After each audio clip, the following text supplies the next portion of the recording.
ভারত 1951 সালে অনুষ্ঠিত UN refugee কনভেনশনে sign করেনি, তাই তাদের কোনো রিফিউজি স্ট্যাটাস ল নেই।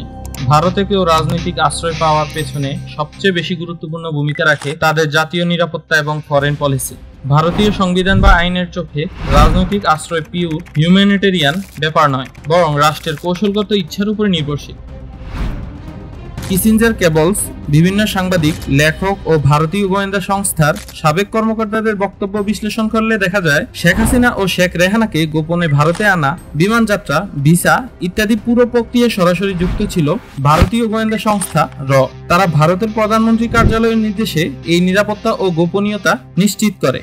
ভারতে থাকাকালীন শেখ হাসিনাকে দিল্লির বিশেষ নিরাপদ স্থানে অত্যন্ত গোপনে রাখা হয়েছিল। তাদের চলাফেরা, অবস্থান গোপন রাখা, রাজনৈতিকভাবে নিরাপত্তা দেওয়া ইত্যাদি দায়িত্ব র এবং ভারতের স্পেশাল ব্রাঞ্চের কিছু ইউনিটের কাছে ন্যস্ত ছিল। বিশেষ করে বাংলাদেশের তৎকালীন ক্ষমতাধর জিয়াউর রহমান কিছুটা প্রো চীন ও পশ্চিমামুখী হওয়ায় জিয়াউর রহমানের ক্ষমতা গ্রহণের সাথে বাংলাদেশের উপর ভারতের আধিপত্য প্রায় হ্রাস পায়। তাই বাংলাদেশের আওয়ামী লাইনকে কিভাবে টিকিয়ে রাখা যায় এ নিয়ে র প্রধানমন্ত্রী ইন্দিরা গান্ধীর অফিসে সরাসরি রিপোর্ট করত।